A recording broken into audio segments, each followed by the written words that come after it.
our arguments subspace of the system state space, and we have the desired vector omega here on the vertical axis, and the horizontal axis represent all other vectors, all other basis vectors of this subspace.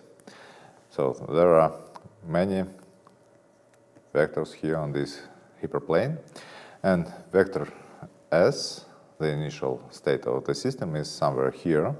It's very close to this horizontal axis. And the higher dimensionality of the space is, the closer to this horizontal axis will be this vector S. Why? Let's denote this angle as some alpha, and we know that scalar product of S and omega in this case would be cosine alpha, and this small angle here we will denote theta, and it is also sine of theta. Now this dot product, since only one component of S is omega and other components are orthogonal to omega, and let's rewrite it like this. It is sum 1 divided by square root of n, sum of all the vectors of the state space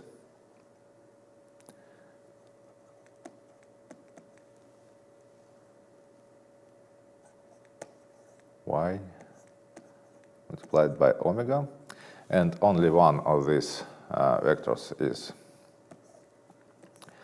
omega, so we have only one term in this sum equal to 1. Others will be equal to 0. So all this dot product is 1 divided by square root of n. And then, as you remember, is very big. So this sign is going to be very small. And for small angles, for small signs, we can estimate this sign as its angle. So this is approximately the angle theta. So we can see that this angle theta here is going to be very small. And we are ready now to perform the iteration. Let's apply Grover's iteration here to this vector S, the initial state of our system.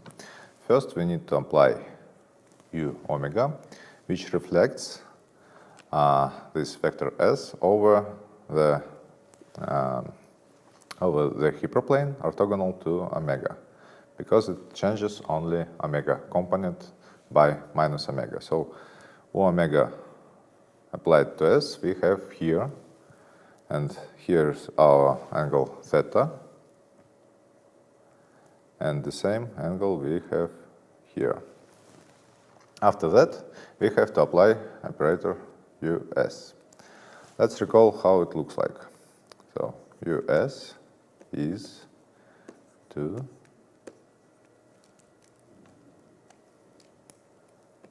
S.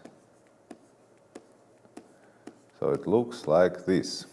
What it does. For any vector which is orthogonal to S,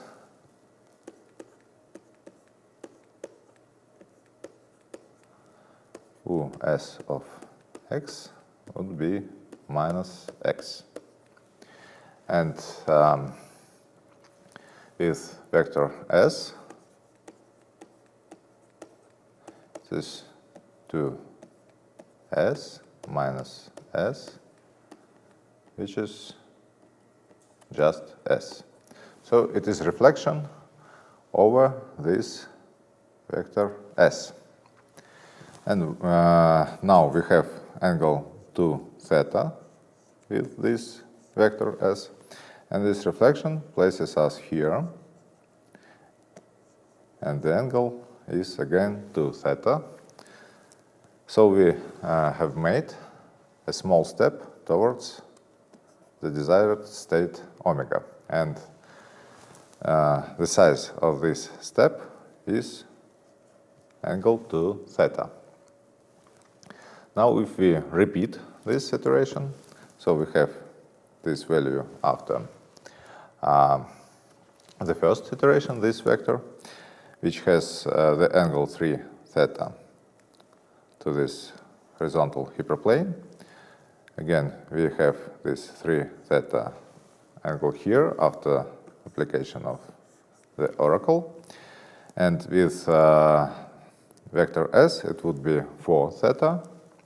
And we go here, and we have 4 theta here with this vector s after this reflection. Okay, each iteration of Grover's algorithm makes us closer to the state omega by the angle to theta.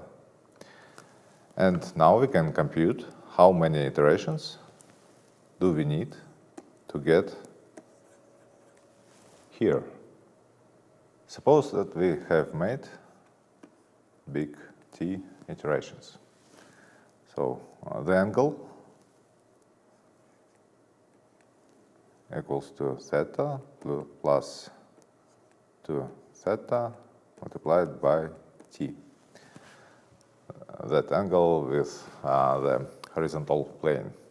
And we need it to be P divided by 2 to get a good probability of measuring omega. Now we remember that angle theta is near 1 divided by square root of n. So we have to put it here. We have 1 divided by square root of n, 1 plus 2t equals to p divided by 2. Now we have to solve this equation to get t. Luckily, it does not take an extreme effort. So we just multiply this by square root of n. Now we can remove these braces. And this one goes here. And we divide everything by 2. Now 4 is here. And I'm going to forget about this minus 1/2 because it does not really changes the number of iterations. So what we have here is this. This is the number of iterations that we need to get close to omega and to measure omega in the quantum case.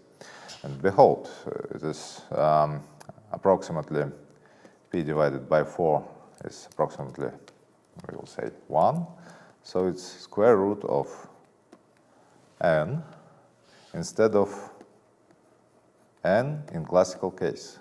So if we have n entries in the phone book, in classical case we would need an average this amount of iterations, amount of queries to the phone book, and in quantum case we need only a square root of n big. If n big equals to, for example, 4, then sine theta would be 1 square root of 4, which is 1/2. That means that theta equals to p divided by 6. And on this diagram there we have omega p divided by 6 theta. And after one iteration we have theta plus 2 theta, which in this case is pi divided by 2. So In this case, when n big is equals to 4, we get into omega just in one Grover's iteration. And if n big equals to 256, for example, we will need something like 12 operations. Let's see it here. So it's p divided by 4 multiplied by 16, and it is 4p, and since p is almost approximately 3, this is approximately 12, and you can see this now on the simulation of Grover's algorithm for these parameters when n big is 256, and we get to the state omega in 12 iterations.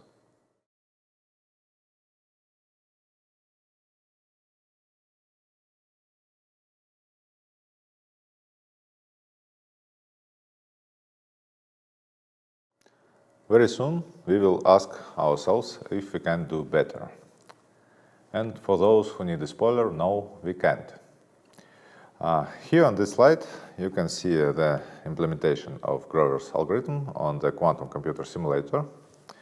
And n big here is 4, so we need only one iteration, one operator u omega. Omega here is this, and one application of operator us. And you can see the implementation of operator us here. And finally, we get this value of vector omega.